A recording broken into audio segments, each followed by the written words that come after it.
สวัสดีครับในคลิปนี้เอ็ดก็จะมาสรุปราวพัฒนาครับก่อนที่จะเข้าหาชุดสรุปให้มาดู2สูตรนี้ก่อนนะครับ2สูตรนี้ก็ถือว่าเข้าไปที่59นะครับก็ถือว่าตัวชนมาครับและก็เข้าไปที่หลักร้อยคือ7ตรงนี้ครับให้สมาชิกไปวิเคราะห์ดีๆอาจจะได้4ตัวนะครับก็มาดูสูตรที่1และสูตรที่2ก็นะครับสำหรับสูตรที่1หมวดนี้ก็จะเป็นหมวดที่12เลขออก5 7แล้วก็95มันออกตัวเดิมครับถือว่ามา3ตัวเลยนะครับ7แล้วก็95นะครับก็วิธีใช้ของเราก็จะใช้รับพัน2ครั้งละ100 ครั้งแล้วก็บวก6คงที่ตรงนี้ครับพัน2ครั้งก็จะได้0บวก7ก็จะได้7บวก6คงที่ก็จะได้3ถือว่าก็จะได้ตัว9ครับ3 5 6 7 8แล้วก็9สำหรับสูตรที่1เอ็ดก็จับมาตรงนี้เรียบร้อยก็จะมี15 ชุดแล้วในทีนี้ก็มาดูสูตรที่2กันนะครับตรงนี้คือสูตรที่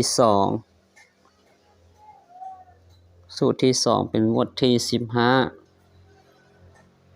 57แล้วก็95เข้าที่95สูตรนี้วิธีใช้ของเราก็จะใช้หลักร้อยบวก4คงที่ครับหลักร้อย7บวก4คงที่ก็จะได้1ครับได้1ตัวนี้เพิ่น3ก็จะได้4เพิ่นมีตัวได้5เพิ่นมีตัวได้6 7แล้วก็9เพิ่น2ใช่ครับ1 4 5 6 7 9แอปก็จับมาตรงนี้เรียบร้อยครับสูตร1สูตร2ทีนี้เราจะคัดเลือกเอาตัวชนครับเราจะมาเริ่มจาก35ครับตัวนี้ก็ถือว่าไม่มี35 36ไม่มี37ไม่มี38ไม่มี39ไม่มี56มีครับ56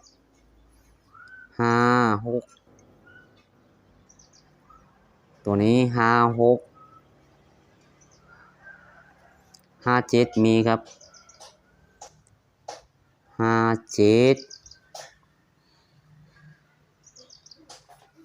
58ไม่มี59มีครับ59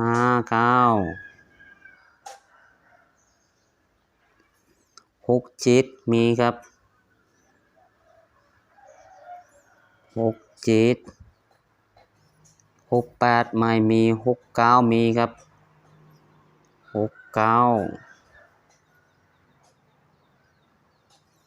78 79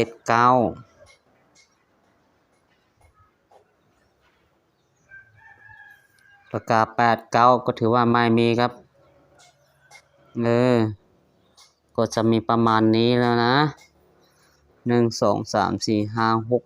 6ชุดในทีนี้เราจะเอาหลักร้อยนะครับหลักร้อยมาสมเทียบดูนะครับซึ่งหลักร้อยของเราในงวดนี้ก็จะได้4เลข6จะ2สู้เราคัดเลือกเอาตัวชนให้สมาชิกเข้าใจอย่างนี้ครับถ้างวดนี้เข้าก็จะเป็นงวดที่8แล้วนะ เราจะเอาตัวนี้มาคัดเลือกชุด2ตัวล่างหลักร้อย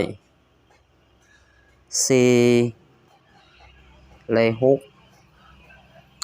ในที่นี้เราจะคัดเลือกเอาตัวที่ติดอยู่ในวงเท่านั้นครับก็จะไปที่5 65 6ได้นะครับ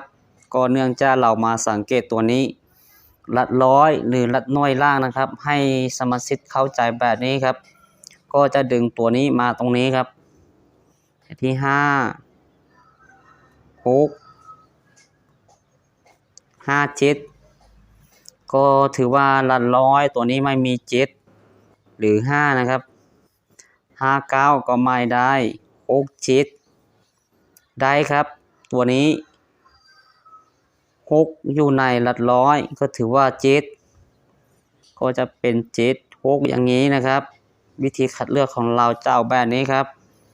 แล้วก็6 9ได้ครับ6 9ให้ไปที่9 6นะครับอย่างนี้นะครับ7 9ก็ถือว่าไม่มีครับตัวนี้เราจะให้เด่นครับราคาตัว3รองครับ3รองก็จะไปที่ตัวนี้นะครับดึงตัวนี้มาเลยนะครับ7 9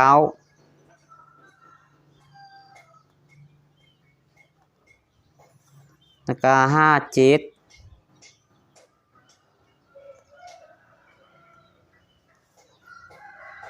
ราคา5 9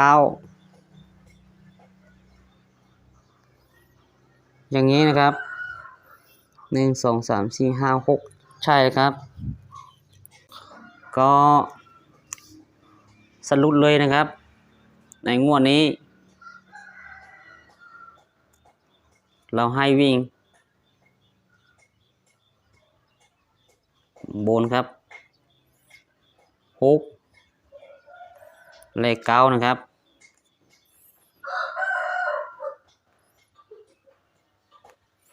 ก็ล่าง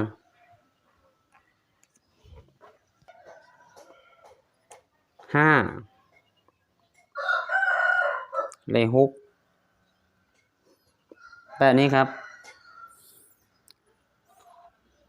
เราจะเลือกไปที่9เหมือนเดิมครับก็เรายังชอบไปที่9นะครับ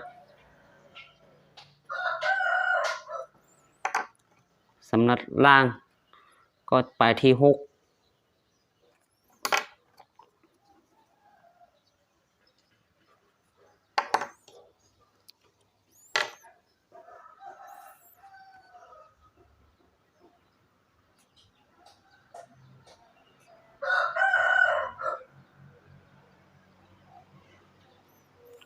2ตัวบน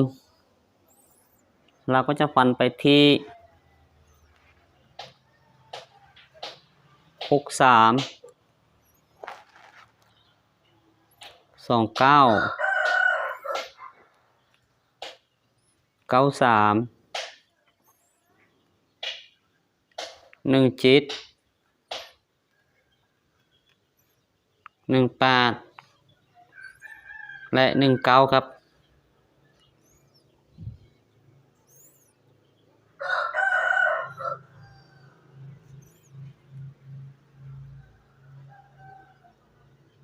2ตัวล่าง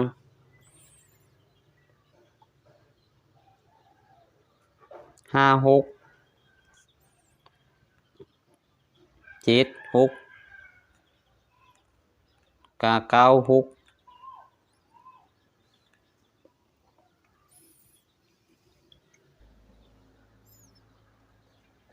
7 9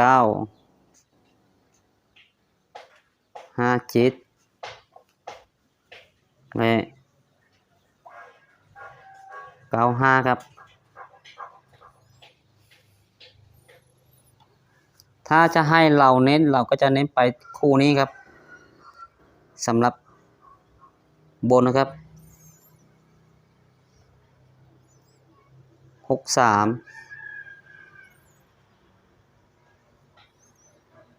17ก็ล่างเราก็จะเน้นไปคู่นี้ชุด2ตัวล่างตัวนี้ให้เน้นล่างนะครับแต่กัน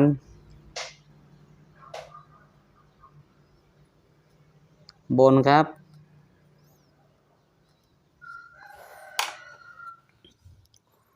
ตัวเด่นของเราก็จะไฮไลท์4ครับ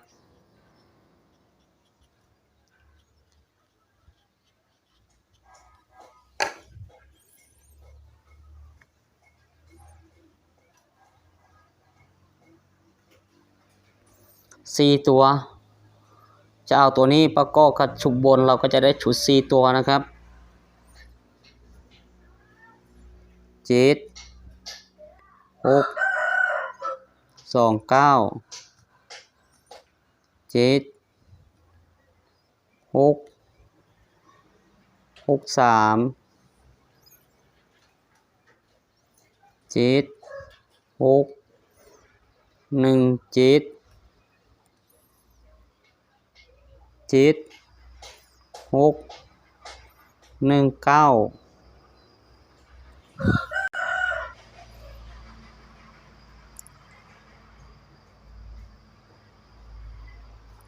3ตัวเราจะฟันไปที่6 2 9 6 6 3 6 1 7 6 1 9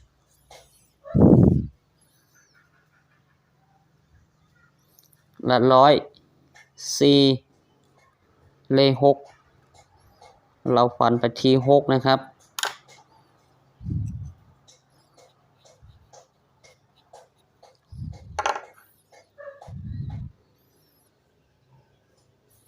4ตัวอีก3ตัวอีกครับ4 2 9แล้วก็4 6